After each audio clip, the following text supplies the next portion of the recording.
नमस्कार. Newsroom strike मध्ये आपल्या सगळ्यांचं स्वागत. मी निखिला. न्यूजरूम स्ट्राईक मध्ये आज आपल्या सोबत असणार आहेत काँग्रेसचे प्रदेशाध्यक्ष अशोक चव्हाण. अशोकजी, खूप खूप स्वागत तुमचं TV9 मध्ये. चर्चेला सुरुवात करण्यापूर्वी आणि काही प्रश्न तुम्हाला सांगण्यापूर्वी मला तुम्हाला काहीतरी दाखवायचंय. आज पंकजा मुंडेंनी एक वेगळ्या प्रकारची टीका केली आहे. तर पंकजा मुंडे आधी काय म्हणतात ते आपण पाहूया. मग आमच्या सैन्यावर धाड हल्ला केल्यावर सर्जिकल स्ट्राईक झाला, इतिहासामध्ये पहिल्यांदा झालेलं आहे. ते लोक म्हणतात काय झालं सर्जिकल स्ट्राईक, कुणी केलं सर्जिकल स्ट्राईक, त्याचे पुरावे काय. मी मला एखाद्या बॉम्बला बांधून पाठवायचं तर राहुल गांधीला दुसऱ्या देशामध्ये, मग कळलं असतं. ऐकलं पंकजा मुंडे काय म्हणालेत, काय तुमची प्रतिक्रिया? पंकजा मुंडेंचा मर्यादित अनुभव राजकारणातला जर पाहिला तर परिपक्वता जी राजकारणात लागते ही अतिशय ज्यांना अजिबात काही राजकारणातलं समजत नाही, किंबहुना या लोकसभेच्या निवडणुकीमध्ये जो प्रचाराचा दर्जा राखला गेला पाहिजे, एखादं वक्तव्य ज्यावेळेस असा एखादा नेता करतो त्यावेळेस स्पष्ट दिसतंय की भाजपचा पराभव अटळ आहे. आणि आता भीतीपोटी मग अशा काहीतरी सेन्सेशनल ॲलिगेशन्स करायची, अशी काहीतरी आरोप करायचे आणि लोकांना मन डायव्हर्ट करण्याचा हा प्रयत्न आहे. मला वाटतंय की सर्जिकल स्ट्राईक आमच्या वेळेस सुद्धा झाले होते काँग्रेसच्या कालावधीमध्ये, आमचे पंतप्रधान मनमोहन सिंग साहेबांच्या कालावधीमध्ये सुद्धा, पण आम्ही त्याचा उपयोग राजकीय दृष्ट्या कधी केला नव्हता. आज यांनी जो उपयोग सुरू केलेला आहे, मला सांगा, सुषमा स्वराज यांचं बोलकं स्टेटमेंट की सर्जिकल स्ट्राईकमध्ये कोणीही पाकिस्तानमध्ये मारल्या गेलं नाही, हे त्यांचं स्टेटमेंट आहे, नुकतंच प्रसिद्ध झालेलं. पंतप्रधान म्हणतात जवळपास 300-350 माणसं मेली, त्या ठिकाणी पाकिस्तानमध्ये मारल्या गेली, अतिरेकी मारल्या गेले. अमित शहा काहीतरी वेगळा आकडा सांगतात आणि सुषमा स्वराज वेगळंच विधान करतात. आणि इकडे आज पंकजा मुंडे असं बोलतात. मला सांगा, यांच्या सगळ्यांच्या चारही नेत्यांच्या विधानामध्ये किती फरक आहे? परत असो फरक, परंतु हा विषय काही निवडणुकीचा अजेंडा होऊ शकतो का? निवडणूक आयोगाने ज्या वेळेस स्पष्ट म्हटलेलं आहे की या पुलवामाच्या नंतर ज्या घडलेलं सर्जिकल स्ट्राईक आहे त्याचा राजकीय दृष्ट्या कुठल्याही पक्षाने उपयोग करून घेऊ नये, अशा स्पष्ट त्यांनी तो आदेश त्यांच्या सुरुवातीला ज्यावेळेस प्रेस कॉन्फरन्स झाली, ज्यावेळेस हा कार्यक्रम जाहीर झाला तेव्हा स्पष्ट म्हणलं होतं. वारंवार या गोष्टीचा उपयोग का केला जातोय? पण मोदी जर आपल्या भाषणामध्ये जवानांच्या नावावर मतं मागत असतील तर काँग्रेसने या संदर्भात तक्रार केली आहे का? नाही, असं आहे, काँग्रेसने आपल्या अनेक ठिकाणी झाल्या, माझ्या माहितीवर तक्रारी केलेल्या आहेत.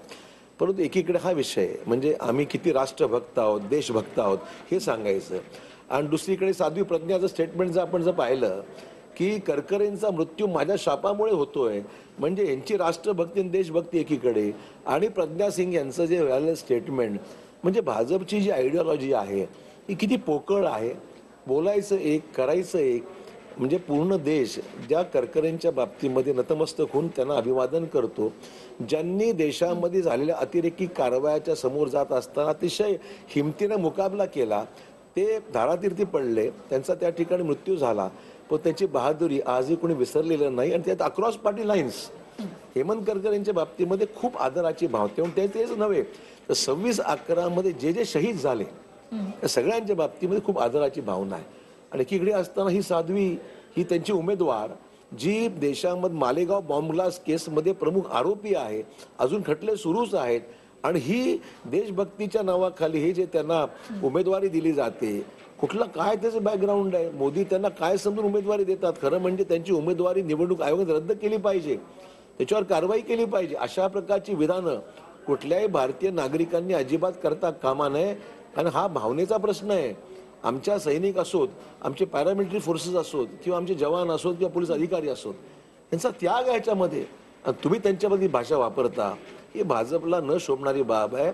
आणि पंतप्रधानांनी समर्थन केलंय. उलट पंतप्रधानांनी निषेध, सुरुवातीला भाजप म्हणाला हा तिचं व्यक्तिगत मत आहे, नंतर समर्थन करतायत. म्हणजे वैचारिक गोंधळ जो भाजपमध्ये निर्माण झालाय त्याचा परिणाम हा पंकजा मुंडेंवर आहे असं मी म्हणेन. इथे पंकजा मुंडेंनी आणखी म्हटलं की राहुल गांधींना बॉम्ब बांधून तिथे पाठवून द्या. अशा प्रकारचे ही वक्तव्य सगळ्या या प्रचारामध्ये जर पाहिलं तर अशाच प्रकारची वक्तव्य जी आहेत ती समोर येत आहेत. मग ती फक्त भाजपच्या नाही तर काँग्रेसच्या नेत्यांची सुद्धा येत. बॉम्ब बांधून राहुल गांधींना पाठवण्याची भाषा करण्यापेक्षा मग ते राजीव गांधी असोत, इंदिराजी असोत, अतिरेक्यांचा सामना करता करता या देशाला आपलं प्राण तिने अर्पण केले, त्यांना तुम्ही काय सांगता बॉम्ब बांधून तुम्ही जा म्हणून? त्यांना न शोभणारी भाषा आहे. हे शोभतंय का भाजपच्या नेत्यांना? ठीक आहे, राजकारण, निवडणूक सुरू आहे, प्रचार तुम्ही जरूर करा, ठीक आहे, आम्ही करू, तुम्ही करा, काय दर्जा राखायचा शिका. पण हा दर्जा काँग्रेसनं देखील राखलाय का? कारण राहुल गांधी स्वतः पंतप्रधानांना चौकीदार चोर हे असं म्हणतात. असंच आहे. सुप्रीम कोर्टानं देखील तुम्ही- आता म्हटलं या संदर्भात स्पष्टीकरण द्या म्हणून. तुम्हाला स्पष्टीकरण द्यावं लागलं त्या सगळ्याचं. देशाचा मी चौकीदार आहे, देशाचा मी रक्षक आहे, एके ठिकाणी ही भाषा वापरायची आणि दुसरीकडे देशात सदाच भ्रष्टाचार सुरू आहे. राफेलचं प्रकरण एवढं गाजतंय की ज्याच्यामध्ये संशय निर्माण झालेला आहे की 40,000 कोटीपेक्षा जास्त मोठा भ्रष्टाचार झालेला आहे. हे आणि एवढंच नव्हे, केंद्रातील आणि राज्यातल्या मंत्र्यांवर भ्रष्टाचाराचे अनेक आरोप आहेत. ही कसली चौकीदारी आहे मग? चौकीदार म्हणजे देशाचं रक्षण करणारा हा देशाचा चौकीदार म्हणतो स्वतःला. अवस्था काय आहे? आणि त्यामुळे राहुल गांधींनी जे बोलले आक्षेपार्ह काय आहे त्याच्यामध्ये? पण मग त्यासाठी स्पष्टीकरण द्यावं लागलं तुम्हाला. ठीक आहे, न्यायालयाचं एक मत असेल त्या बाबतीत भूमिका घेतली राहुल गांधी, हा भाग वेगळा. परंतु चौकीदार म्हणवणाऱ्या व्यक्तींनी चौकीदारी खरी केली का, हा विषय आहे. वंचित आघाडीसोबतची जी बोलणी होती ती काय बोलणी झाली आणि फिसकटली कशी, आणि वंचित आघाडीचा धोका काँग्रेसला किती वाटतो? वंचित आघाडी बरोबर आम्ही आमच्या आघाडीमध्ये त्यांनी यावं अशी आमची विनंती त्यांना सातत्याने गेल्या 4 ते 6 महिन्यामध्ये सुरू होती. प्रकाश आंबेडकरांशी माझी 3 ते 4 वेळा स्वतः बैठक झाली. मी होतो, त्याच्याने माणिकराव ठाकरे, भुजबळजी होते, म्हणजे अजित पवार होते, अनेक सर्व नेते राष्ट्रवादीच्या बैठकीत सामील झाले होते. आम्ही त्यांना सांगितलं आपण जागे तडजोड करू, आपण सांगा. 2 जागा देण्याचं सुरुवातीला मान्य केलं, 2 ते 4 पर्यंत आलो, 4 ते 6 करू म्हटलं, 8 करू म्हटलं. त्यांनी आम्हाला सांगितलं की तुम्ही हा जागेचा विषयच नाही आहे, आमचा विषय जो आहे की तुम्ही RSSच्या विरोधात आहात अशा प्रकारे लिहून द्या. अहो म्हटलं, आमच्या नेते स्वतः राहुल गांधी भिवंडीच्या कोर्टामध्ये केस चालू आहे, त्यांनी भाजपच्या RSSच्या विरोधात विधानं केली, या मुद्द्यावर केसेस चालू आहेत आमच्या विरोधात. आणि आजच नव्हे, देशाला स्वातंत्र्य मिळवण्यापासून आज तागायत RSSच्या विरोधात प्रखर लढा जो कोणी उभारला असेल तर काँग्रेसने. त्यामुळे आमच्याबद्दल शंका करायचं कारणच नाही. आणि मी म्हणतो ड्राफ्ट तयार करा, आम्हीच का, आपण सर्व मिळून सह्या करू त्याच्यावर की आपण सर्व RSSच्या विरोधात लढा उभारणार आहोत. आज त्यांनी कुठलंही कारण न देता अचानकपणे आम्हाला म्हणाले की आमचे 22 जागा आम्ही डिक्लेअर केल्या त्या सोडून बोला, नंतर म्हणा 28 जागा आम्ही दिल्या त्या सोडून बोला. अशी जर वक्तव्य आम्हाला दिसलं की त्यात गंभीर नाहीये, त्यांना त्याच्यामध्ये कुठलं गांभीर्य नाहीये आणि त्यांनी एकंदरीत भाजपचं काम करायचं ठरवलेलं अप्रत्यक्षरित्या, या निष्कर्षाचा आम्ही आलो. निर्णय त्यांनी घेतला, आम्ही निर्णय आम्ही शेवटपर्यंत वाट पाहत राहिलो. निर्णय त्यांनी घेतला आघाडी न करण्याचा आणि ठीक आहे, त्यांनी निर्णय घेतला, आम्ही आमच्या पद्धतीने आम्ही ते कामाला लागले. परंतु आज भाजपची बी टीम म्हणून वंचित आघाडी काम करते. अनेक ठिकाणी कटकटी त्यांनी केलेल्या आहेत, पण आम्हाला खात्री आहे की लोक आमच्यावर राहतील. पण वंचित आघाडीचं एक तुम्ही सोडा की वंचित आघाडीला प्रकाश आंबेडकरांना यायचं नव्हतं असं तुम्ही म्हणता. मात्र मग काँग्रेस आणि राष्ट्रवादी या 2 पक्षांमध्ये तरी कुठे समन्वय दिसला या जागा वाटपामध्ये? निश्चितच आहे. आज आम्ही 27 जागा आम्ही लढवत आहोत, राष्ट्रवादी 21 जागा लढत आहे. दोघांच्या एकत्रित सभा आम्ही एकत्रित घेतलेल्या आहेत. 26 तारखेला राहुल गांधी महाराष्ट्रात पुन्हा येत आहेत. कदाचित त्याही वेळेस काँग्रेस राष्ट्रवादी एकत्रित सभा होईल आणि सगळीकडे सभेमध्ये आमच्या काँग्रेसचे राष्ट्रवादी सर्व नेते एकमेकांच्या बरोबरच आहेत. आणि तेवढंच नव्हे, शेका पक्ष सोबत आहे, पीपल्स रिपब्लिकन पार्टी कवाडी गट आमच्या बरोबर आहे, गवई आमच्या बरोबर याच्यामध्ये आहेत, बहुजन विकास आघाडी याच्यामध्ये सामील आहेत. असे जवळपास पण हे सगळं फोटोमध्ये सगळे एकत्र आपल्याला सगळे एकत्र दिसत आहेत, सगळे एकत्र आहेत. मात्र जसं शिवसेना आणि भाजप यांच्यामध्ये साताऱ्याची सीट असो किंवा पालघरची सीट असो, आपापले उमेदवार अदलाबदली करून त्यांनी तिथे उभे केले, हे जे अंडरस्टँडिंग आहे ते काँग्रेस आणि राष्ट्रवादीमध्ये का दिसलं नाही? नाही, अजिबात नाही. आपण म्हणता ते त्यात तथ्य नाहीये. काँग्रेस आणि राष्ट्रवादीमध्ये उमेदवार निवडत असताना पूर्ण समन्वयाने झालेला आहे आणि सगळीकडे एकमेकाच्या प्रयत्नानेच जागा आज लढवल्या जात आहेत आणि त्याला चांगलं यश मिळेल अशा परिस्थिती आहे. पण मग नगरची जी जागा आहे ती राष्ट्रवादीनं का सोडली नाही? अपवाद आहे. असं आहे की ही जागा मुळातच राष्ट्रवादीकडे होती आणि त्यामुळे तो विषय शेवटपर्यंत आम्ही प्रयत्न केला, झाला नाही. आघाडीमध्ये सर्व करत असताना सगळ्याच काही गोष्टी सोयीप्रमाणे होत्या असं मानायचं कारण नाही. यालाच जोडून माझा प्रश्न आहे, सांगली, औरंगाबाद आणि चंद्रपूर इथल्या नेत्यांची जी नाराजी आहे ती दूर का झाली नाही? म्हणजे अपयश आलं काँग्रेस त्याच्यामध्ये. जालन्याची पण एक जागा, सांगलीमध्ये राजू शेट्टींना आम्ही सोबत घेतलं होतं, त्यांना 2 जागा द्यायचं मान्य केलं होतं. त्या 2 जागा करत असताना हातकणंगले त्यांची जागा होती. राहिला प्रश्न दुसरी जागा शिर्डी द्यायची का सांगली द्यायची, याच्यातून थोडा चर्चा सुरू होती. शिर्डीच्या लोकांनी सांगितलं शिर्डीमध्ये काँग्रेसला जागा चांगली येऊ शकते आणि त्याच्यापेक्षा सांगली आपण दिली जास्त सोयीची, सांगली त्यांचा संबंध जास्त तिकडे आहे आणि मग हातकणंगले सांगली जागा लागून असल्यामुळे तिथल्या लोकांना विश्वासात आम्ही घेतलं होतं. सुरुवात कुरबुर होती, मी नाकारत नाही, पण शेवटी सर्व आता मी कालच सांगलीला गेलो होतो, त्यामुळे तिथे चांगल्या पद्धतीने काम सुरू आहे. आणि मला औरंगाबादला तसं काही अडचण नव्हती. औरंगाबादची जागा आम्ही आमच्या अंतर्गत विषय होते काही, मी आमच्या आमदारांना विचारलं तुम्हाला लढा, तुम्ही लढा. ते म्हणे मला लढायचं नाहीये इलेक्शन, सत्तार आमदार अब्दुल सत्तार ते म्हणे मला लढायचं नाहीये. मग त्यानंतर आम्ही घोषणा केली. घोषणा केल्यानंतर सुद्धा ते मुख्यमंत्र्यांना जाऊन भेटले आणि मुख्यमंत्री सौदेबाई त्यांची झाली.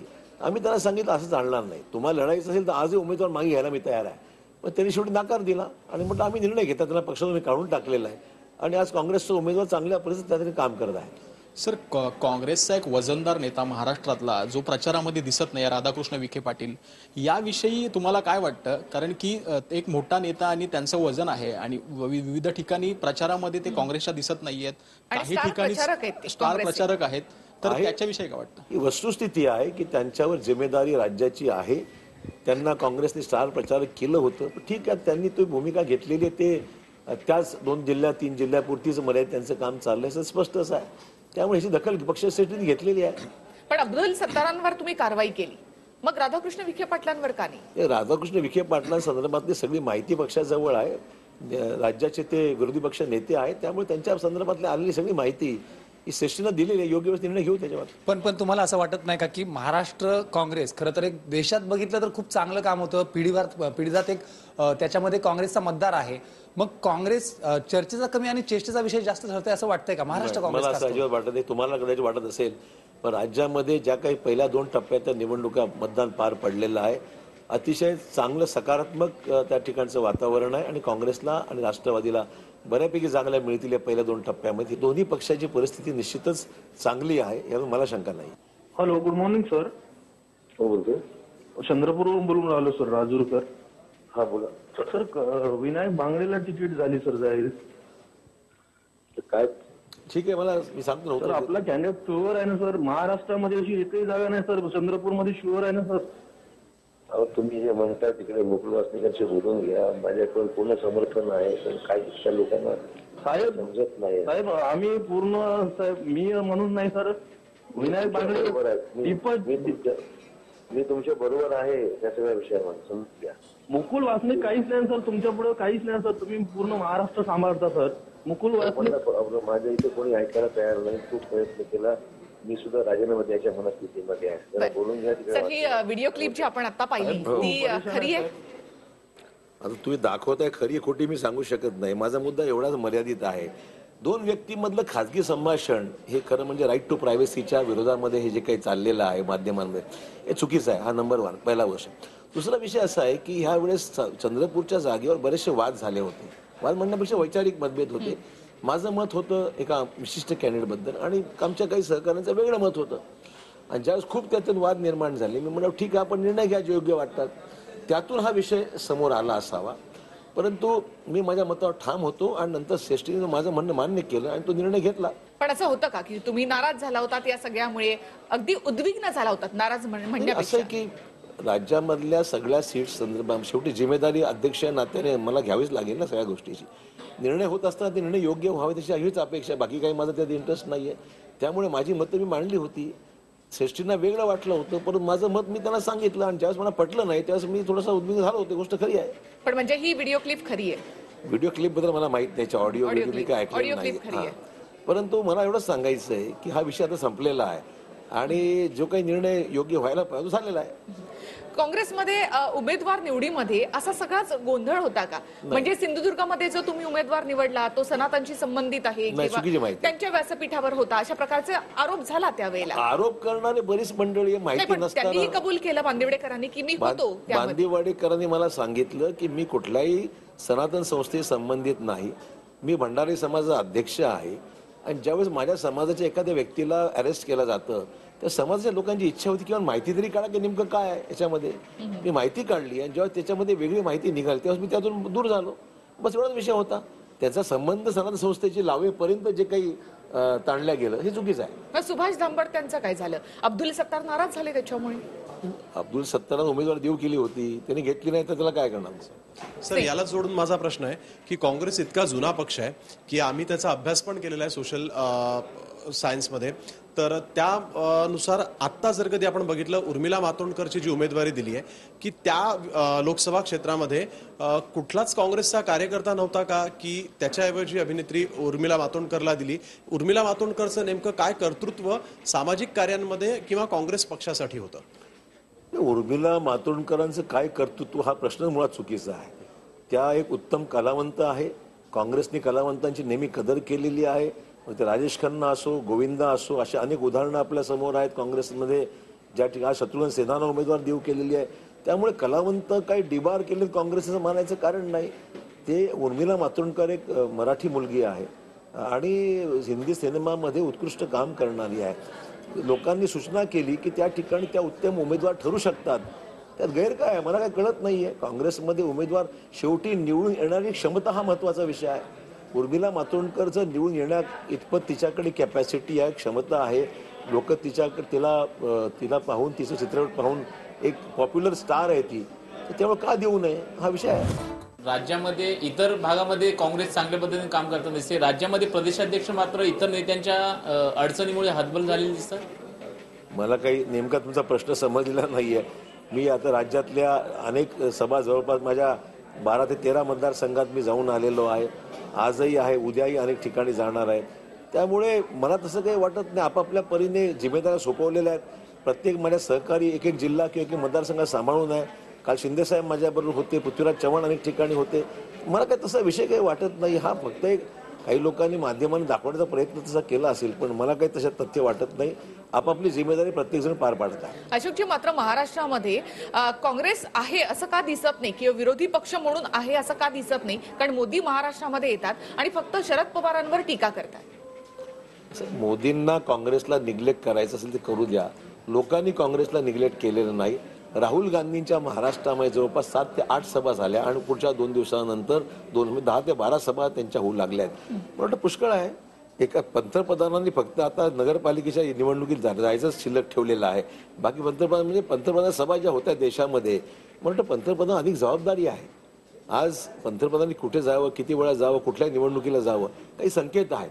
ठीक आहे, त्यांचा पक्षाचा तो विषय मला काही म्हणायचं नाही आहे. पण मोदींच्या शिवाय दुसरा चेहरा भाजपमध्ये आज मतं घेण्या इतपत नाही आहे. म्हणून मोदींचा वापर जास्तीत जास्त होतोय. पण तो ओव्हर एक्सपोजर झाल्याचा दुष्परिणाम सुद्धा या निवडणुकीत पाहायला मिळणार आपल्याला. देशात जो सध्या चर्चेचा विषय आहे अर्थातच राज ठाकरे ज्या पद्धतीनं प्रचार पॅटर्न बदललाय की एक रिमाइंडर पॉलिसी ज्या पद्धतीने होते, पण सुरुवातीला ज्यावेळी चर्चा झाली की अशोक चव्हाणांनी देखील महाआघाडीत सामील करून घ्यावं, राज ठाकरेंना देखील महाआघाडीत सामील करून घ्यावं, त्यावेळी काँग्रेसनं कुठेतरी एक नकार असा दर्शवला होता.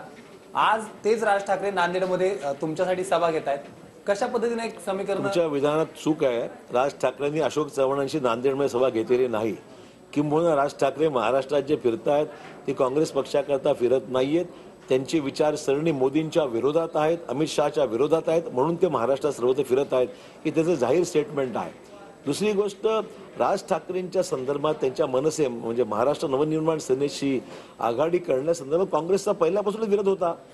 आमच्या जेव्हा चर्चा महाआघाडी संदर्भात होत होत्या त्यावेळेस काही विषय समोर आले होते, तर काँग्रेस ती भूमिका स्पष्ट घेतलेली आहे की महाराष्ट्र नवनिर्माण सेनेशी आपण कुठली आघाडी करायची नाही.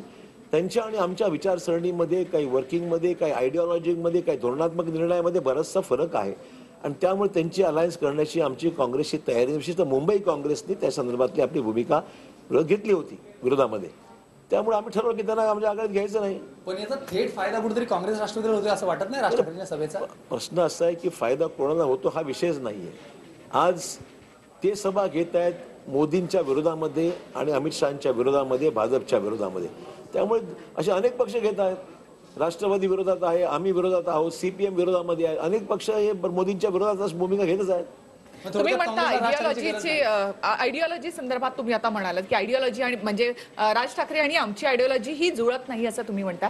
मात्र देशभरामध्ये जर आपण पाहिलं तर मग मायावतींना तुम्ही सोबत घेतलं होतं, मुलायम सिंग यादव तुमच्या सोबत होते, ममता बॅनर्जी तुमच्या सोबत होत्या, इतर जी काही सगळी युपीएची जी काही मोड बांधली होती त्यांची प्रत्येकाची आयडिओलॉजी तर वेगळी होती. असं काही नव्हतं की काँग्रेसशी जुळत आहे. कुठेतरी कॉमन प्लॅटफॉर्म पाहिजे ना. मुद्दा एवढाच आहे. कुठेतरी कॉमन प्लॅटफॉर्म आहे की मोदी विरोध हा कॉमन प्लॅटफॉर्म नाही असं वाटतं? तेवढाच विषय नाहीये, तेवढाच विषय मर्यादित नाहीये. तर तो विषय संपलेला, आता निर्णय झालेले आहेत, त्यामुळे आता तो विषय संपलेला आहे. तुम्ही सर आता मगाशी बोलले की आम्ही कलावंतांचा सन्मान करणारा काँग्रेस पक्ष आहे. आता मगाशी बोलले पुण्याच्या जागेच्या संदर्भात जर बघायचं झालं तर तिथून सुरेखा पुणेकरांचं नाव चर्चेत होतं. तशी त्यांच्याशी आम्ही संवाद साधला सर, तेव्हा त्या स्वतः बोलल्या होत्या की मला दिल्लीत बोलून घेतलेले काँग्रेस पक्षाने आणि माझी तिथं चर्चा चाललेली. असं असेल तर मग त्यांच्या जागी दुसऱ्यालाच म्हणजे मोहन जोशींना का उमेदवारी दिली? मी राज्याचा सांस्कृतिक कार्यमंत्री होतो. मी सुरेखा पुणेकरांना ओळखतो आणि सुरेखा पुणेकर माझ्याकडे पक्ष अध्यक्ष नात्याने कधी उमेदवारी मागण्यास आल्याचं मला तरी आठवत नाही. राहुल गांधी भर सभेमध्ये चौकीदार चोर आहे असं म्हणतात. त्यानंतरला सुप्रीम कोर्टात ते जेव्हा ॲफिडेव्हिट फाईल करतात तेव्हा मला या विधानाविषयी खेद असं वाटतो असं बोलतात. तर भाजपकडनं अशी टीका होते की जे काँग्रेसचं नेतृत्व आहे तेच परिपक्व नाही आहे. तर याविषयी तुम्ही काय सांगाल? नाही, परिपक्व निश्चितच आहे. तुम्ही देशाचे मुद्दा मर्यादित एवढाच आहे, देशातले सर्व चौकीदार चोर नाही आहेत. एका चौकीदारामुळे बाकी चौकीदार बदनाम व्हायला लागला, हा त्यातला मूळ विषय आहे. राहुल गांधींनी जी टीका केली होती, स्वतःला देशाचा चौकीदार म्हणवणाऱ्यांनी आज ज्या ज्या गोष्टी त्यांच्या भ्रष्ट कारभाराविषयी बोलल्या जात आहेत त्याचा संकेत दिला आहे की चौकीदार म्हणवणाऱ्या लोकांची कृती प्रत्यक्षात काय, चौकीदाराची कृती नाही, हा त्यांचा मागची भूमिका होती. अशोकजी, प्रकाश आंबेडकरांनी तुमच्यावर एक आरोप केलाय की तुम्ही या निवडणुकीमध्ये 100 कोटी खर्च केले. बरं, 100 कोटी मला कोणी दिले आज शोध त्यांनी सांगणं, पुरावा द्यावा त्यांनी. म्हणजे आता हे असे बेछूट आरोप प्रकाश आंबेडकरांनी किमान करू दे अशी माझी अपेक्षा आहे. एखाद्या भाजपवाल्याने समजू शकतो असतो, ज्यांच्याशी महिनाभर बोललो, डिस्कस केलं, ज्यांच्या नितांत आदर आजही आम्हाला आहे, त्यांनी अशा भाषा वापरा. हा आरोपाला काही तथ्य आहे का? कोणावरही कुठला आरोप करण्याच्या अगोदर थोडी माहिती घेऊन बोललं पाहिजे. कुठलं आम्हाला सांगा ना, सिद्ध करा ना, माझ्याकडे 100 कोटी मी खर्च केले, त्याने आरोप सिद्ध करावा, राजकारण सोडून देईन मी. या सगळ्यामध्ये इलेक्टोरल बॉन्ड जे आहेत ते सगळ्यात जास्त चर्चेत आहेत. भाजपला सगळ्यात एका वर्षामध्ये जास्त मिळालेले आहेत, काँग्रेसला कमी मिळालेले आहेत. मात्र या सगळ्यामध्ये स्रोत उघड करायला हवेत असं काँग्रेसला वाटतं का? आणि हे सगळंच RTI मध्ये यायला हवेत हे सगळे पक्ष असं काँग्रेसला वाटतं? मला वाटतं की ज्यावेळेस इलेक्ट्रोल बॉन्ड्सचा निर्णय पार्लमेंटमध्ये जो घेतला गेला, ही इलेक्ट्रोल प्रोसेस बदलण्याच्या बाबतीमध्ये, तेव्हा त्याची सिक्रेसी राहिली पाहिजे, त्यातली भूमिका सिक्रेसी यासाठी होती की जी मंडळी कुठल्याही राजकीय पक्षाला मदत करते त्यांना विनाकारण त्रास होऊ नये, दबाव येऊ नये, हा त्याच्या मागची भूमिका असावी असं माझं मत आहे. आणि त्यावेळेस जो निर्णय धोरणात्मक झाला तो कायदा पास झाला आणि त्या कायद्यानुसार होतंय, त्यामुळे अधिक काय त्यात भाष्य करायची आवश्यकता वाटत पण नाही. आता काँग्रेसला काय वाटतं, त्यामध्ये पारदर्शकता यायला हवी की नको? नाही, इलेक्ट्रोल बॉन्ड म्हणजे व्हाईट मनी हा इलेक्शनमध्ये आला पाहिजे, हे त्यातली भूमिका होती, साध्य झालेली आहे. कोण देतो ह्याला महत्व नाहीये. पैसा हा ब्लॅक मनी नाहीये, काळा पैसा नाहीये. देणारा व्यक्ती हा डोनर आहे आणि तो अधिकृत पैसा अकाउंटेड मनी देतो आहे, याला महत्व आहे. आणि तो ज्या बँकेतून घेते बँकेला माहितीच आहे, लपून काहीच नाही त्याच्यामध्ये. फक्त स्रोत उघड झाल्यामुळे काही लोकांना त्रास होऊ शकतो, ते टाळण्याकरता ही पद्धत स्वीकारली असावी आणि तो कायदाच झालेला आहे. त्यामुळे आता त्या अधिक काय बोलायचं आहे. पण काँग्रेसला ते मान्य आहे? नाही, ठीक आहे ना, म्हणजे जोपर्यंत तो पैसा अकाउंटेड आहे तोपर्यंत तो मान्यच आहे. गेल्या वेळी मोदी लाटेतही अशोक चव्हाण अगदी सरळपणे निवडून आले होते. मात्र पहिल्यांदाच नांदेडमध्ये अशोक चव्हाणांना खूप दमछाक करावी लागते अशी एक राजकीय चर्चा आहे. कारण आहे वंचित विकास आघाडी. तुम्हाला काय वाटतं, वंचित विकास आघाडीचा कितपत फटका राज्यभरात बसेल? सोलापूर ज्यांनी देशामध्ये चाय पे चर्चा केली त्यांचीच ही चाय पे चर्चा आहे, असं काहीच घडलेलं नाही. नांदेडमध्ये निश्चितच चांगला यश मला मिळणार आहे. नांदेडच्या लोकांची साथ मला मिळालेली आहे. पुढच्या महिन्यात निकाल घेतल्यावर स्पष्टच होईल आणि कुठली दमछाक झालेली नाही. हा ठीक आहे, आंबेडकरांनी खूप प्रयत्न केला, म्हणजे देशात टार्गेट करण्याचा मला प्रयत्न झालाच. पंतप्रधान येऊन गेले, मुख्यमंत्री 4 सभा होतात, रेल्वे मंत्री येऊन गेले, आपले केंद्रातले अनेक मंत्री येऊन गेले, राज्याचे अर्थमंत्री, म्हणजे जेवढे होते तेवढे सर्व लोक भाजपने उतरवले. पण फारसा पण नांदेड उलट त्याचा फायदा मला झाला. पण विरोधक असा आरोप करतात की प्रदेशाध्यक्षांना स्वतःच्या मतदारसंघात अडकवण्यात आम्ही यशस्वी झालो. नाही, असं खरं नाहीये. असं आहे, मी माझ्या सभेची यादीच देईन तुम्हाला. काही काळामध्ये मी राहुलजींच्या बरोबर राज्यामध्ये ज्या ज्या वेगळ्या सभा आहेत त्या ठिकाणी त्यांच्या बरोबर होतो, मी त्यांच्या बरोबर राहिलो. आल्यानंतर परत कामाला लागलेलो आहे. तर ठीक आहे, बोलण्यापुरती ठीक आहे, प्रचाराचा भाग होऊ शकतो, पण तथ्य नाही त्याच्यामध्ये. सध्याच्या राज्यभरातला प्रचार पाहता तुमच्या मते, तुमचं वैयक्तिक मत, युती आणि आघाडीला किती जागा मिळतील, विश्लेषण कसं कराल? पण आज जे 2 टप्पे पूर्ण झालेत, नेमका आकडा मी सांगू शकणार नाही, सगळ्या उमेदवारांना बोलवणार आहे मी. पण जो प्राथमिक अंदाज माझ्याकडे आलाय त्याहून काँग्रेस राष्ट्रवादी जागा निश्चितच पहिल्यापेक्षा चांगल्या राहतील. अशोक चव्हाण दिल्लीमध्ये जायला का नाखुश आहेत? कारण तसं काहीच नाहीये, असं अजिबात म्हणलं नाही मी. नांदेडसाठी तुमच्याऐवजी तुमच्या पत्नींची चर्चा होती सुरुवातीला. लोकांनी, आमच्या जिल्हा काँग्रेसनी अशी मागणी केली होती की माझ्या पत्नींना त्या ठिकाणी ज्या आमदार आहेत आज त्यांना उमेदवारी देण्याची मागणी लोकांनी केली होती. मी राहुलजींना सांगितलं, म्हटलं तुम्ही म्हणाल तो तुम्ही जो निर्णय घ्याल तुम्हाला मान्य आहे. मी त्याला सांगितलं तुम्ही मला विचार केला, लोकसभेला मी तयार आहे, विधानसभेला तेही तयार आहे, आपण ठरवा. मी पक्षाचा खऱ्या अर्थाने एक सच्चा कार्यकर्ता म्हणून माझी भूमिका स्पष्ट आहे. मला आदेश जो मिळेल त्याप्रमाणे मी काम करायला तयार आहे आणि त्यांनी मला सांगितलं तुम्ही लढवा, मी लढायला तयार झालो. महाराष्ट्रातले नेते नाखुशच असतात, कारण विलासरावांचं उदाहरण बघितलं, गोपीनाथरावांचं उदाहरण बघितलं, अत्यंत नाखुशीने ते सगळे दिल्लीच्या मी राजकारणात. दिल्लीमध्ये अनेक वर्ष काढलेली आहेत. ही माझी लोकसभेची 4थी निवडणूक मी लढवत आहे आणि मी दिल्लीमध्ये अनेक वर्ष राहिलेलो आहे. माझे वडील केंद्रीय मंत्री अनेक वर्ष होते, तेव्हा दिल्लीमध्ये माझा राहण्याचा अनुभव मला आहे, दिल्लीमध्ये वातावरण मला मी पाहिलेलं आहे आणि मला काही लँग्वेज प्रॉब्लेम कधी नव्हता, काही आधी आताही नाहीये. आणि लोकसभा असो किंवा विधानसभा असो मला तशी अडचण कधीच नव्हती. अशोकजी, मात्र तुम्ही लोकसभा लढायला तयार नव्हतात असंही कळतं, असं लोक म्हणतात. हा, असं लोक म्हणतात. आपण समजूया. तिथे राजीव सातव यांनीही लोकसभेची निवडणूक लढायला नकार दिला. शरद पवारांनी तिथे माढ्यामधून निवडणूक लढवायला नकार दिला. मोदींनी असं म्हटलं की या सगळ्या प्रमुख नेत्यांना हवा कुठे जाते ते कळतं आणि म्हणून या नेत्यांनी निवडणूक लढायला नकार दिला. यात वस्तुस्थिती नाही. मला शरद पवारांचा विषय मला काय माहित नाही काय, परंतु राजीव सातव यांच्याकडे गुजरातची जबाबदारी आहे आणि त्यामुळे ते म्हणाले की मला गुजरातला अधिक वेळ द्यावा लागेल आणि ते म्हणले की मला मतदारसंघात आता वेळ मिळत नाहीये. त्यामुळे तो निर्णय विचारांती घेतला आणि तो उमेदवार जो आम्ही दिला आहे दोघांनी मिळून ठरवला उमेदवार तिथला हिंगोलीचा. तसं काही फारसा विषय नाहीये मला वाटत नाही. विधानसभा आहेतच आता ना, बघा राजीव सातव लढली विधानसभेला, आता काय अडचण नाही. अशोकजी, तुम्ही म्हणता की महाराष्ट्रामध्ये आम्ही इतक्या सगळ्या सभा घेतल्या, सगळे तुमच्या बरोबर आहेत काँग्रेसचे नेते, पण या काँग्रेसच्या सभांची चर्चा का होत नाही? म्हणजे राज ठाकरे एक सभा घेतात, त्या सभेची महाराष्ट्रामध्ये संपूर्ण देशामध्ये चर्चा होते. तुमच्यावर अवलंबून ना, तुम्ही किती दाखवा तुमच्यावर अवलंबून, आमच्या हातात काय. आम्ही सभा घेतो, तुम्ही माध्यमांनी किती प्रसिद्धी द्यावी हे तुम्ही ठरवता. आता माध्यमांवर सुद्धा रिमोट कंट्रोल वरचा आहे असं म्हणतात. तुमच्यावर नसेल, तसा रिमोट कंट्रोल असता तर मग राज ठाकरेंच्या सभा का दाखवल्या असत्या? तुमच्यावर नसेल. अनेक माध्यमांची तक्रार आहे की आमच्या मालकांवर दबाव आहे, आमच्या संपादकांवर दबाव आहे, सरकारच्या विरोधात काय दाखवू नका.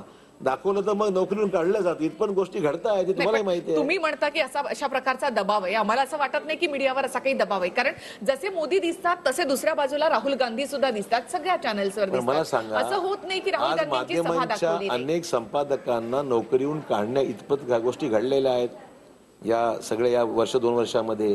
त्या का घडल्या आहेत प्रश्न ना. तुम्ही जे म्हणता की पॉलिटिकल पार्टीज मध्ये काही आतल्या गोष्टी असतात, अंतर्गत गोष्टी असतात, त्यामुळे काही गोष्टी घडतात. तसंच चॅनलमध्येही असतं की तशा काही घटना घडतात, काही गोष्टी असतात की ज्यामुळे अशा घटना घडतात. त्या सगळ्याशी जोडून बघता येणार नाही. पण मला एवढंच म्हणायचंय की जसं राहुल गांधी मोदींच्या सभा दाखवल्या जातात तशा राहुल गांधींच्या सभा दाखवल्या जातात. दबाव असता तर राज ठाकरेंच्या सभा, सगळ्या सभा स्टार्ट टू एंड का दाखवल्या गेल्या कदाचित त्यांचे संबंध माध्यम आमच्याकडे चांगले असतील म्हणून दाखवले जात नाही, असेल. कदाचित त्यांचं प्रेझेंटेशन खूप चांगलं असेल, आवश्यक नाकारत नाही, आवश्यक. मग आमचा मुद्दा तोच आहे की राज ठाकरे जे प्रेझेंटेशन करतात ते काँग्रेस का नाही करत? सुधारण्याचा प्रयत्न करू, काही तक्रार नाही माझी. राज ठाकरेंचं जे परफॉर्मन्स आहे नक्कीच एक उत्कृष्ट वक्ता म्हणून पाहतो त्यांच्याकडे. कुठल्याही पक्षात जरी असले तर त्यांचं आहे, त्यांचं जे परफॉर्मन्स आहे नक्कीच चांगलं आहे आणि बरं शिकण्यासारखं बऱ्याच लोकांना त्यांच्याकडून. बरोबर. पण राहुल गांधी जसा फक्त राफेलचा मुद्दा घेतात, देशामध्ये फक्त राफेलचाच मुद्दा आहे का? इतर बरेच मुद्दे आहेत ते असे त्या पुढे का नाही गेले राहुल गांधी? म्हणजे राहुल गांधींच्या भाषणामध्ये अनेक मुद्दे आलेले आहेत. राफेल हा त्यातला महत्वाचा मुद्दा आहे. आहेच ना. एवढा मोठा भ्रष्टाचार त्याचं उघड झालंच पाहिजे ना. म्हणजे न खाऊंगा न खाणे दूंगा हे घोषवाक्य ज्यांचं होतं त्यांनी किती प्रमाणात भ्रष्टाचार केलेला आहे हे राफेल स्पष्ट झालंय. त्यामुळे तो मुद्दा महत्वाचा आहेच नक्कीच. पण त्याच्या व्यतिरिक्त अनेक मुद्दे राहुल गांधींनी भाषणात घेतलेले आहेत. त्यांना किती प्रसिद्धी द्यायची आपण ठरवायचं आहे. त्या मुद्द्याच्या पलीकडेही जायला हवं. एक मुद्दा फक्त धरून ठेवला तिथपर्यंत आपण गेलो, त्याच्याही पुढे जायला हवं असं नाही का वाटत? ही तुम्ही सूचना आहे का प्रश्न आहे? नाही, प्रश्न आहे. माझा प्रश्न आहे की का असं का नाही? नाही, मला तसं वाटत नाही. आपण जर बारकाईने भाषणं राहुलजींची ऐकली तर म्हटलं बऱ्याच देशाच्या सर्व शेतकऱ्यांच्या विषयी चर्चा होते, शेतकऱ्यांच्या आत्महत्यावर चर्चा होते, बेरोजगारांच्यावर चर्चा होते, कायदा सुव्यवस्थेवर चर्चा होते. मला वाटतं बऱ्याच गोष्टीवर राहुल गांधींनी मतं व्यक्त केली आपली. राहुल गांधींचं वक्तव्य येतं, पण आता परत 2019ला आपण जर बघितलं तर पुन्हा लोकप्रिय घोषणा दिली गेली आहे. कारण की आधी मनरेगा सारखं आलं, योजना आली, चांगली होती. आता 72,000ची न्याय नावाची योजना आणलेली आहे. कुठेतरी लोकप्रिय घोषणांवरती स्वार होऊन मोदींना लोकांचा अजेंडा हा डेव्हलपमेंटचा अजेंडा आहे. लोकांना हे माहिती पाहिजे की तुम्ही पक्ष म्हणून तुम्ही जर सत्तेवर आदमी काय करणार यातला तो भाग आहे. मॅनिफेस्टो मधला जो एक महत्वाचा जो विषय आहे तो 72,000 रुपये गरीब माणूस 6,000 रुपये महिन्याला असा हिशोब जर सरासरी काढला तर यांनी 6,000 रुपये वर्षाला सांगितलं, 500 रुपये महिन्याला. म्हणजे तुमच्या रोजगार हमीची सुद्धा मजुरी ही 500 रुपयाच्या वरचा, दिवसाला 17 रुपये फक्त हिशोब जर काढला तर राहुल गांधींनी एक वस्तुनिष्ठ भूमिका घेतलेली आहे की जो गरीब वर्ग आहे त्या गरीब वर्ग उत्पन्नाचं काही साधन नाहीये, अशा वर्गाला आपण काहीतरी न्याय दिला पाहिजे. त्यातून ही योजना पुढे आलेली आहे. त्यामुळे आमच्या घोषणापत्रामध्ये जे आमचं मॅनिफेस्टो आहे त्याचा एक भाग म्हणून त्यांनी लोकांना ते माहिती दिली. त्यात काय चुकीचं आहे? पण इतिहासात आपण जर बघितलं काँग्रेसच सातत्यानं गरिबी हटावचा नारा देत आहे. केलं ना काँग्रेसने. टेक्नॉलॉजी मिशन्स आणली देशामध्ये, आरोग्यविषयी विषय असतो, पाण्याच्या विषय असो, तुमच्या इलेक्ट्रॉनिक तुमच्या रेव्होल्युशनच्या बाबतीमध्ये असो, आजचा मोबाईल राजीव गांधी त्यावेळेस जी कल्पकता होती, नंतर संगणक आला, नंतर मोबाईल आला, हे सगळे जे धोरणात्मक निर्णय वर्षानुवर्ष विचार करून पुढे आणलेले. त्यामुळे लोकांचा इच्छा जी आहे, लोक पाहतात कुठला पक्ष आम्हाला नुसती टीका करण्याची भूमिका नाही, एक पॉझिटिव्ह अजेंडा दिला पाहिजे, तो काँग्रेसने केलेला आहे. भाजप म्हणते की 60 वर्षात काहीच झालं नाही, जे झालं ते 2014 नंतर. 60 वर्षात आम्ही काही केलं नसतं, इतके वर्ष काँग्रेस निवडून आली असती का? त्यांचा 5 वर्षात काय बोजवारा वाजलेला आहे हे पाहिलं लोकांनी. आता पुन्हा एकदा नांदेड मतदारसंघाकडे येतो. एक 3-4 दिवस मी स्वतः देखील नांदेडमध्ये होतो. खरंच जर नांदेडची परिस्थिती बघितली तर भाजपनं पहिल्यांदाच इतकी जोरदार ताकद तिथं लावली आहे. काय नेमकं तुम्हाला असं वाटतं की भाजपला का नेमकं नांदेडकडून अपेक्षा आहेत? कारण एकंदरीत ग्रामीण भाग जो होता तो देखील काँग्रेस आणि भाजप अर्धी गावं अशी देखील झाल्याचं काही ठिकाणी चित्र पाहायला मिळते. 60 वर्ष काँग्रेस सत्ता असताना काँग्रेसचा बालेकिल्ला तुमच्या हातातनं जातोय असं वाटतंय का? थोडा यावेळी नाहीतरी पुढल्या वेळी टार्गेट केलंय. म्हणजे नांदेडचा बालेकिल्ला त्यांना दिसतंय की मागच्या वेळेस सुद्धा मोदीचा प्रभाव चालला नाही, त्यामुळे जे टार्गेटेड मतदारसंघ आहेत त्याच्यामध्ये नांदेड आहे. म्हणजे स्पष्टच बोलायचं.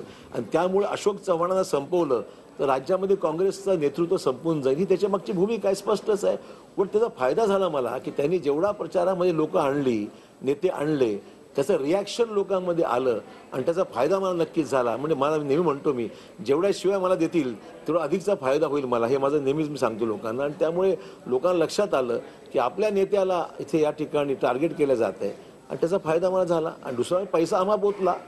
जवळपास 25 कोटी रुपये माझ्या विरोधात त्या ठिकाणी ओतण्यात आलेले आहे, ते म्हणजे माहिती आहे. तुम्ही म्हणता की नांदेड एक प्रकारे म्हणजे नांदेड म्हणजे अशोक चव्हाण हे एक समीकरण बनलेलं आहे. कोणालाही विचारा तो तसंच सांगणार. मात्र तुम्ही तुमच्या सभेमध्ये स्वतः असं म्हटलं होतं की नांदेड म्हणजे काही अशोक चव्हाणांची जहांगीरी नाही. म्हणतोच ना मी लोकशाही मानणारा माणूस आहे. मी असं कधीच म्हणलं नाही की नांदेड म्हणजे मालकी आहे. मी लोकांना आवडतो म्हणून मी काम करतो आणि मी निवडून येतो. ही लोकशाहीची प्रक्रिया आहे. नांदेड म्हणजे माझं असं हक्क मी कधीच सांगितलेला नाहीये. मी लोकशाहीला मानणारा माणूस आहे आणि मी नेहमी म्हणतो की माझी जागिरी नाहीये. जो पण लोकांना मी चालतो तो पण मला चाललेला आहे. ज्या दिवशी लोक म्हणतील नाही तुम्ही चालत नाही, त्या दिवशी बाजूला होईन मी. I am very clear. माझा काही तिथे नांदेड मालकी माझी मी सांगत नाहीये. लोकशाहीच्या प्रक्रियेला मानणारा माणूस मी आहे आणि जोपर्यंत मी काम करेन तोपर्यंत लोक मला उचलून धरतील. आजपर्यंत लोकांनी साथ दिली आहे मला. सर, राष्ट्रीय पातळीवरती सोनिया गांधींनंतर आता प्रियंका गांधी राजकारणात सक्रिय झालेल्या आहेत, परंतु राज्य पातळीवरती काँग्रेसची महिला केडर जी आहे ती कमकुवत आहे का? कारण की चेहरा दिसत नाहीये काँग्रेसमध्ये महिला केडर असणारा. कारण की बारामती राष्ट्रवादीमध्ये सुद्धा सुप्रिया सुळे दिसतात. आमच्या महिला काँग्रेसच्या अध्यक्षांना आम्ही महाराष्ट्रामधून उमेदवारी दिलेली आहे. प्रिया दत्त या मुंबईहून लोकसभा लढवत आहेत. तर काँग्रेसची कमतरता नाही, चांगले उमेदवार आमच्याकडे आहेत. फक्त तुम्ही कॅमेरा तिथे फिरला तर दिसतील लोकांना. गुजरातमध्ये राष्ट्रवादीने तुमच्यावर जागा दिलेली आहे ना. म्हणजे राष्ट्रवादीचं आमचं महाराष्ट्रात जुळतं, गुजरातमध्ये जुळलं नाही, वस्तुस्थिती आहे. त्याच्यामुळे त्यांनी गुजरातमध्ये प्रत्येक ठिकाणी वेगवेगळी भूमिका आहे ना, मी मानतो ते आहे. ते सर, साध्वींचं करकरेंविषयी जे वक्तव्य आहे तो एक भाजपचाच प्लॅन वाटतोय का, जेणेकरून मोदींवरचं लक्ष हटवून साध्वींवर येईल? कारण देशभरात सध्या साध्वींवर चर्चा चालू आहे. त्यांचा प्लॅन काही असो, पण it is not in good taste. उमेदवारी तुम्ही देऊन तुम्ही काय सिद्ध करू इच्छिता हा त्यातला मेन विषय आहे. म्हणजे ज्या व्यक्तीबद्दल अतिशय वाईट प्रकारे लोकांच्या मध्ये भावना आहेत, जी व्यक्ती देशामधल्या अतिशय खळबळजनक असा बॉम्बच्या सगळ्या बॉम्ब ब्लास्ट केसमध्ये इन्व्हॉल्ड आहेत, अशा म्हणजे तुम्ही उमेदवारी सिद्ध म्हणजे देशाच्या विरोधात देशामध्ये घातपात घडवण्यामध्ये जी मंडळी अग्रेसर आहेत अशा मंडळींना तुम्ही उमेदवारी देऊन तुम्ही आपली राष्ट्रभक्ती किती पोकळ आहे हे सिद्ध केलेलं आहे आणि तुम्ही समर्थन करता, ही त्याच्यापेक्षा वाईट गोष्ट आहे. त्यांना काय करायचा त्यांचा विषय आहे, पण योग्य नाही असं आमचं मत आहे. निवडणुका सुरू झाल्यानंतर तुमच्या हातामध्ये इतके गंडेदोरे का दिसत आहेत? इतके गंडेदोरे यासाठी की मला अनेक ठिकाणी पूजेला गेलो, कुठे देवळात गेलो, कुठे नारळ फोडायला लागलो, ते ठिकाणी तिथे जे ब्राह्मण आहेत, पुजारी आहेत, त्यांनी बांधलेले आहेत, ते बांधून घेतले आहेत मी. आणि सुरक्षा आहे माझी. शिवसेना कोणापासून भीती वाटते? कोणापासून भीती वाटते? कोणा वाटत नाही. मी देवाला फक्त घाबरतो, देवालाच घाबरतो, बाकी कोणाला घाबरत नाही. देवाचा आशीर्वाद आहे माझ्यावर आणि त्यामुळे सुरक्षा आहे माझी. की काँग्रेसला भीती वाटते मोदींची? नाही, कसली भीती? आम्ही आहोत ना, आम्ही आज काँग्रेसमध्ये काम करत आहोत, लढतो आहोत, कसली भीती आहे? सर, या आधीच्या निवडणुका बघितल्या तर त्या खूप वेगळ्या होत्या, परंतु 2019च्या निवडणुका बघितल्या तर फक्त मोदी सरकारला सत्तेवरून काढणं हाच एक काँग्रेसचा आणि महाआघाडीचा म्हणजे एक मोटो आहे का, असं मला वाटतंय. कारण की विकासाचा मुद्दा बाजूला राहिला आणि फक्त मोदी सरकारला आव्हान देण्यासाठी इतके पक्ष एकत्र आलेत.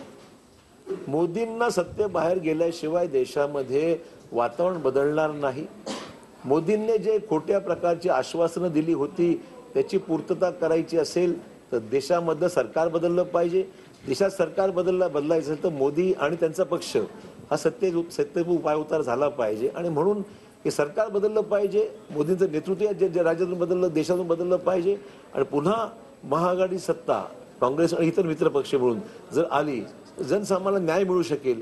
आणि म्हणून हे सरकार बदलण्याची गरज आहे हे पटवण्याची मागची आमची भूमिका. सर, तुम्ही काँग्रेसच्या, तुमचे वडील पण काँग्रेसचे घराणे होतं. प्रकाश आंबेडकरांनी तुमच्यावर आरोप केला की तुम्ही विश्व हिंदू परिषदेचे सदस्य आहेत, त्यात किती खरं आहे? हा कुठला जावाई शोध आहे मला काय अजून समजत नाहीये. म्हणजे कुठून काढलं हे मला ते एखादं तरी उदाहरण दाखवा. विश्व हिंदू परिषदेला मी कुठे समर्थन दिलं, मी त्याचा सदस्य आहे, किंबहुना माझ्या अशी कुठली कृती घडली की ज्यामुळे त्यांना हा आरोप करावा लागला मला अजून समजलेलं नाही. बेछूट आरोप आहेत. बिनबुडाचे बेछूट आरोप करण्यामागे निवडणुकीमध्ये काहीतरी बोलायचं आणि प्रसिद्धी मिळवायची याच्या पलीकडे याला महत्व असं मला वाटतं. अशोकजी, याच अनुषंगानं आहे की विखे पाटील भाजपमध्ये, रणजितसिंह निंबाळकर नाईक तेही भाजपमध्ये गेले, त्यानंतर तिथे विजयसिंह मोहिते पाटील ते भाजपमध्ये गेले. म्हणजे ही जी काही सगळी घराणी आहेत ही खरं तर काँग्रेसची खूप जुनी, म्हणजे काँग्रेस राष्ट्रवादी एकत्र आपण समजूया. मोहिते पाटील त्यानंतर शरद पवारांबरोबर गेले होते. मात्र एक मूळ काँग्रेसच आहे ते. ही काँग्रेसची सगळी मोठी अशी घराणी आहेत ती भाजपकडे का वळत आहे? अशोक चव्हाण काँग्रेसमध्ये हे काही जरी घडलं आहे ना, अशोक चव्हाण काँग्रेसमध्ये, असे आमचे अनेक सहकारी जे काँग्रेसमध्ये आजही आहेत. ठीक आहे, निवडणुकीच्या काळात परिस्थिती बदलते. अनेकांना वाटतं की बा असं एक चॉईस राहतो, अनेकांना वाटतं की बा असं आयडिओलॉजिकल कमिटमेंट हा त्यातला महत्वाचा भाग आहे. आपण ज्या पक्षात आहोत काही कमिटमेंट म्हणून आम्हाला फार सोपं नव्हतं. मला कोणी म्हणलं जा इकडे भाजपमध्ये, मी सहज म्हणेन का हो. त्यांनाही कळतं की मी हो म्हणणारा माणूस नाही आहे. माझी कुठे कमिटमेंट आहे म्हणून मी काँग्रेसमध्ये आहे. फार सोपं आहे लोकांना पक्ष बदलणं. असं आहे की ज्या लोकांची मानसिक वैचारिक बैठक पक्की आहे ती मंडळी काँग्रेसमध्ये आहे. ज्यांना वाटतं की थोडंसं त्यांना वाटतं की इथल्या तिथे बरं वाटतं ती गेली असेल. पण मला ह्याच्यामध्ये एकच दिसतंय की आज देशामध्ये जे भाजपने सुरू केलंय, प्रत्येक पक्षातला माणूस घ्या, तुला पैसे देतो, तुला तिकीट देतो, तुला उमेदवारी देतो, हा जो उद्योग सुरू आहे हा त्यांना नंतर कधीच्या पुढच्या काळात महागात पडल्याशिवाय राहणार नाही. हे नेहमी चालत नसतं. धन्यवाद, तुम्ही इथे आलात आणि आमच्याशी खूप छान बोललात त्याबद्दल खूप खूप धन्यवाद. थँक्यू.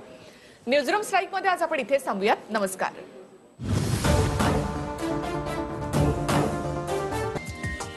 हा व्हिडिओ तुम्हाला आवडला असेल तर असे आणखी व्हिडिओ पाहण्यासाठी TV9चं YouTube चॅनल सबस्क्राईब करा, बेल बटन दाबा. ताज्या घडामोडींसाठी लॉग ऑन करा tv9marathi.com.